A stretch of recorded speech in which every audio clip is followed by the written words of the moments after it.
हरे कृष्णा सभी को। आप सबका एक बार और स्वागत है श्रीमद् भागवतम के क्लास में। तो हम आज श्लोक नंबर 21 से स्टार्ट करने वाले हैं।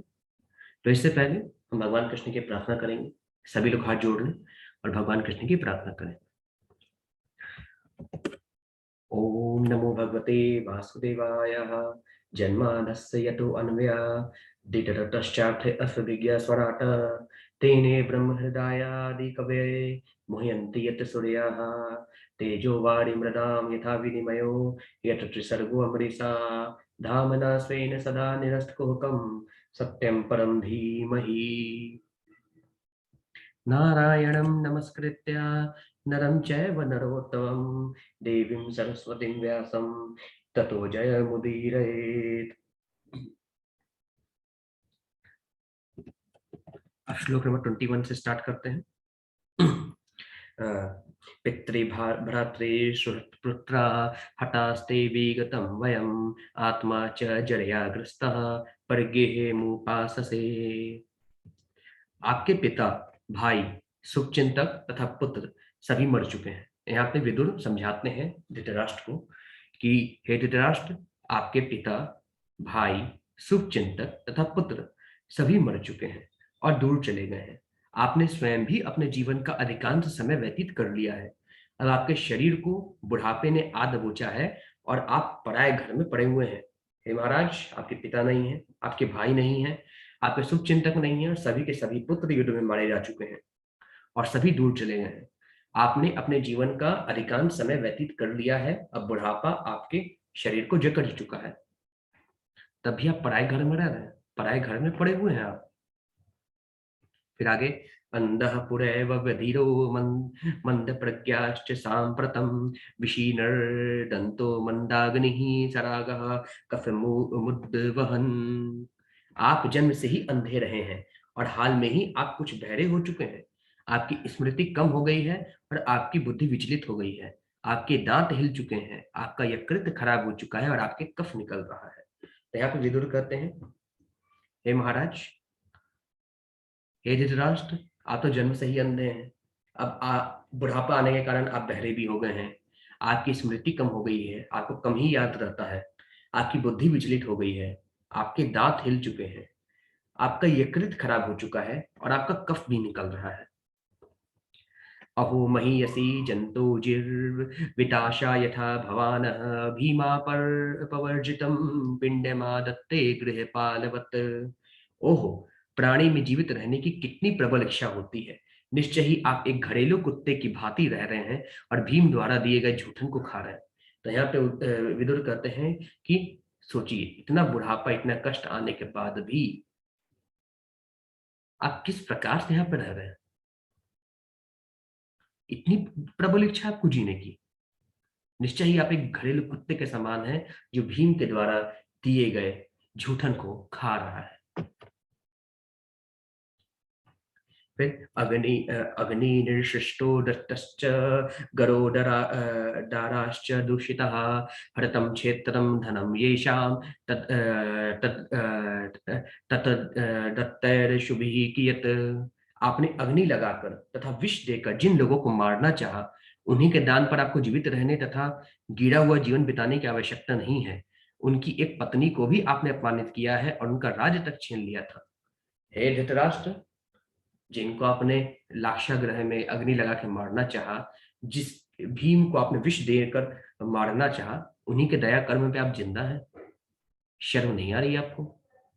उन्हीं के दान पे आप जीवित हैं और इस प्रकार से गिरा हुआ जीवन बिताने की क्या जरूरत है महाराज? जिनको आपने मारना चाहा, जिनको आपने अग्नि में जला के मारना चाहा, जहर देकर मारना चाहा, उनके दया पे आप जीवित रहना चाहते हैं। उनकी एक पत्नी द्रौपदी को भी आपने भरी सभा में अपमानित किया था, करवाया था, आपने रोका नहीं था। उनका राज्य तक छीन लिया था। उनकी दया पे आप जीवित हैं, वो खाना आपको दे रहे हैं तो आप खा पा रहे हैं। आपको थोड़ा भी शर्म महसूस नहीं होती क्या महाराज? फिर आगे, तस्यापि तव देहो अयं कृपन्नस्य जिजीविषो परैत्य निक्षतो जीर्णो जरया वाससि इव। मरने के लिए आपकी अनिच्छा होने तथा आत्मसम्मान की बलि देकर जीवित रहने की आपकी इच्छा होने पर भी आपका यह कृपण शरीर निश्चय ही क्षीण होगा तथा पुराने वस्त्र की भांति नष्ट हो जाएगा। आपको मरने की इच्छा नहीं है, मरने की आपकी अनिच्छा है और आत्मसम्मान को बलि देकर आप जीवित रहना चाहते हैं। जिनके पूरे परिवार को आपने खत्म करने की कोशिश की, उन्हीं के दया पे जीवित हैं आप, उन्हीं का दिया हुआ भोजन खाते हैं, आप में आत्मसम्मान को पूरी तरीके से बलि चढ़ा दिया है। आपको मरने की इच्छा नहीं, आप किसी भी प्रकार जीवित रहना चाहते हैं, चाहे कितना भी अपमान का घूंट क्यों ना पीना पड़े। आप भले कितना भी चाहें, लेकिन आपका ये जो शरीर है ना, नष्ट होगा और इस पुराने वस्त्र की तरह आपकी आत्मा इस शरीर को त्याग कर देगी महाराज। ठीक है, फिर आगे गतस्वार्थमिमं देहं विरक्तो मुक्ते बंधनः अभिज्ञाते गति जड़ हयात स वै धीर उदाहरित। एक धीर कहलाता है, वह धीर कहलाता है जो किसी अज्ञात सुदूर स्थान को चला जाए और जब यह भौतिक शरीर व्यर्थ हो जाए तब सारे बंधनों से मुक्त होकर अपने शरीर को त्यागता है। विदुर कहते हैं, धृतराष्ट्र भैया, वह व्यक्ति धीर कहलाता है जो किसी दूर स्थान पे चला जाए और भगवान की भक्ति करे और जब इस भौतिक शरीर के अंत का समय आए तो अपना शरीर यहीं पे त्याग दे और सारे बंधनों से मुक्त होकर भगवान के पास चला जाए। यह सवकात परतो वेह जात निर्वेद आत्मवान हृदय कृत्वा हरिम गेहात प्रव्रजेत से नरोत्तम।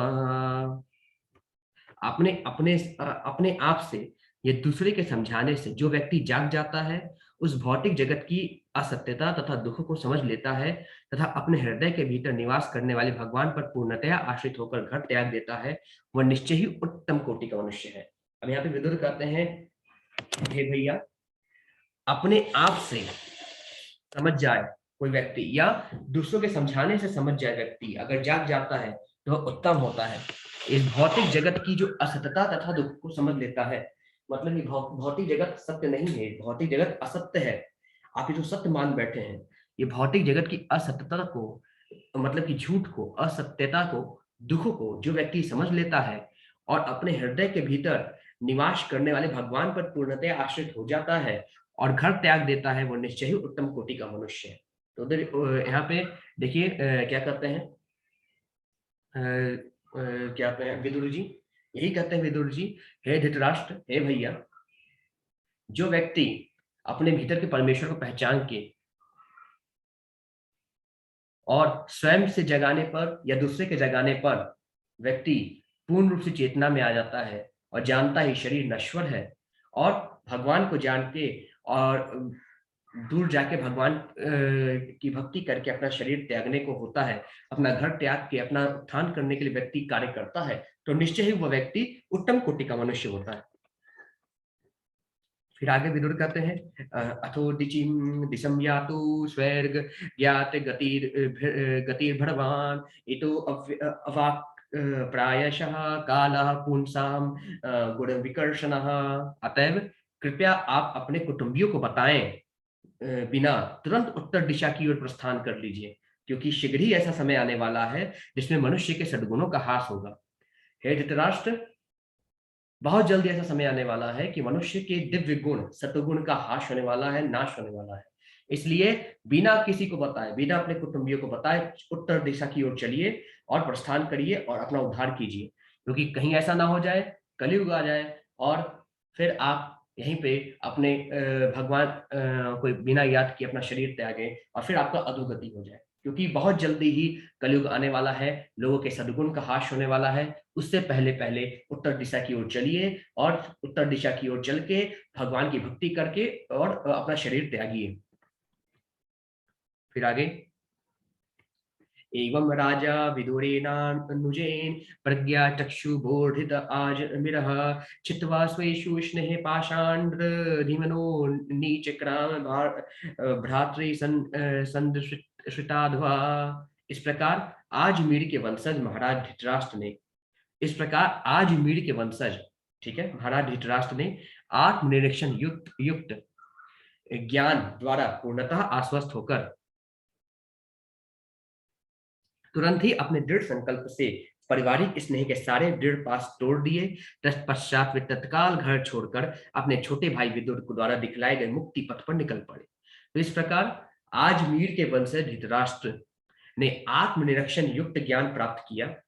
ठीक है, विदुर ने जैसा ज्ञान दिया वैसा प्राप्त किया, और उसके बाद पूर्ण आश्वस्त होकर, दृढ़ संकल्प होकर, जैसे उनके भाई विदुर ने कहा था, अपनी मुक्ति पथ के लिए परिवार स्नेह के सारे बंधनों को छोड़ के तत्काल वे घर को छोड़कर और अपने कल्याण के लिए अपने छोटे भाई के साथ निकल पड़े। फिर पतिम प्रयांतम सुबलस्य पुत्री पतिव्रता चानुजगाम साध्वी हिमालयम नयस्त दंडे प्रहर्षम मनस्वीनामिव सतस्मप्रहार। गांधार के राजा सुबल की पुत्री परम साध्वी गांधारी ने जब यह देखा कि उसके पति हिमालय पर्वत की ओर जा रहे हैं, जो कि सन्यासियों को वैसा ही आनंद देता है जैसा कि युद्ध के मैदान में योद्धाओं को शत्रु के प्रहार से प्राप्त होता है, तो वह भी अपने पति के पीछे पीछे चल पड़ी। तो गांधार की राजा सुबल की पुत्री परम साध्वी गांधारी मैया ने जब ये देखा कि उनके पति हिमालय पर्वत की ओर जा रहे हैं, जो कि सन्यासियों को वैसा ही आनंद देता है जिस प्रकार में जब युद्ध भूमि में कोई योद्धा युद्ध करता है और उसके शत्रु उनके ऊपर प्रहार करते हैं, और योद्धा को लगता है कि शत्रु मुझ पर प्रहार किया है और मुझे प्रहार करना चाहिए, और वो आनंद जो मिलता है वो व्यक्ति सन्यासियों को हिमालय पर्वत पर जाके मिलता है। जब ये समाचार महारानी गांधारी ने सुना कि उनके पति हिमालय की ओर जा रहे हैं, तो वे भी अपने पति के साथ सन्यास की ओर चल पड़ी। ठीक है, फिर अजात शत्रु मैत्रो हुटाग्नि विप्रा नत्वा तिलगो भूमि रुक्मः गृहं प्रविष्टो गुरुवंदनाय न चाप्स्य पितरो सौबलिम च। अजात शत्रु महाराज युधिष्ठिर ने वंदना करके, सूर्यदेव को अग्नि यज्ञ अर्पित करके तथा ब्राह्मणों को नमस्कार करके एवं उन्हें अन्न गाय भूमि तथा स्वर्ण अर्पित करके अपने नैतिक प्रातःकालीन कर्म किए। तत्पश्चात वे गुरुजनों का अभिवादन करने के लिए राजमहल में प्रविष्ट हुए, किंतु उन्हें न तो उनके ताऊ मिले, न ही राजा सुबल की पुत्री गांधारी अर्थात ताई मिली। तो अजात शत्रु को जीतने वाले महाराज युधिष्ठिर ने प्रातःकाल वंदना की, सूर्यदेव को अग्नि यज्ञ अर्पित करके, ब्राह्मणों को नमस्कार करके, उचित दान देकर, अन्न का, गाय का, भूमि का, स्वर्ण का दान करके अपने जो भी प्रातः काल के जो नित्य कर्म थे उनसे मुक्त हुए। उसके बाद वे गुरुजनों का अभिवादन करने के लिए अपने ताऊ जी, ताई जी, विदुर जी के अभिवादन करने के लिए उनके राजमहल में गए, परंतु न तो उनको ताऊ जी मिले, न सुबल पुत्री गांधारी मिली, न ही विदुर जी मिले। फिर आगे तत्र संजय मासिनम पप्रक्षु द्विगनमानसः गावलग्ने क्व नस्तातो वृद्धो हिनश्च नेत्रयो। चिंता से पूरित महाराज युधिष्ठिर संजय की ओर मुड़े, जो वहां बैठे थे, और उनसे पूछा, हे संजय, हमारे वृद्ध तथा अंधे ताऊ कहाँ हैं?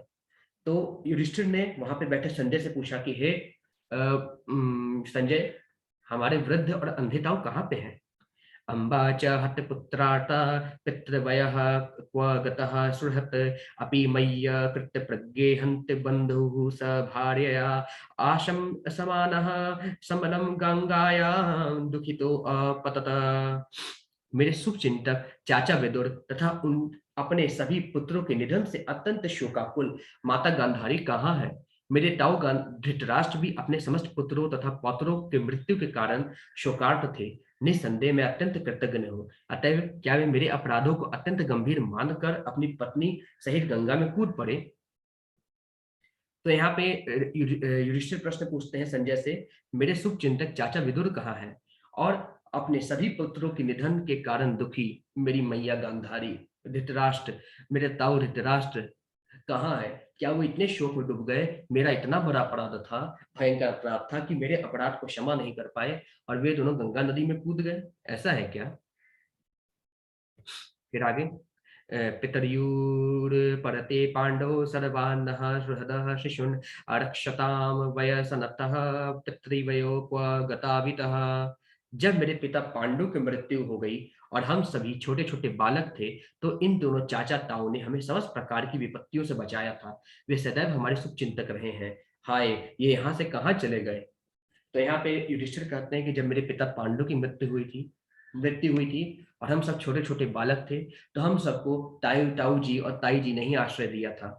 अब वो कहाँ चले गए? उनको हमारे आश्रय की ज़रूरत है, उनको हमारे सहारे की ज़रूरत है, वो कहाँ चले गए? हाय! कहाँ चले गए वो? श्रुतुवाचः कृपया स्नेहे वैकल्पयात् सुतो विरहकर्षितः आत्मेश्वर मक्षाणो न प्रत्याह तिपीरतः। सूत गोस्वामी ने कहा, करुणा तथा मानसिक शोक के कारण संजय अपने स्वामी धृतराष्ट्र को न देखने से अत्यंत दुखी थे। अतएव वे महाराज युधिष्ठिर को ठीक से उत्तर नहीं दे सके। तो शिशु जी कहते हैं कि करुणा से व्याप्त और मानसिक शोक से कारण संजय अपने स्वामी धृतराष्ट्र को न देखकर बहुत पहले से दुखी थे। ऊपर से युधिष्ठिर उनसे प्रश्न पूछ रहे हैं, तो उनके उत्तर भी देने में संजय को नहीं बन रहा था। फिर आगे विर्मीजया शुनि पाणिभ्यां वृष्ट भयात्मान मात्मनः अजात शत्रुं प्रत्युच्य प्रभो पादावनुष्य मरण। पहले उन्होंने बुद्धि द्वारा अपने मन को शांत किया, फिर अश्रु पोंछते हुए तथा अपने स्वामी धृतराष्ट्र के चरणों का स्मरण करते हुए वे महाराज युधिष्ठिर को उत्तर देने लगे।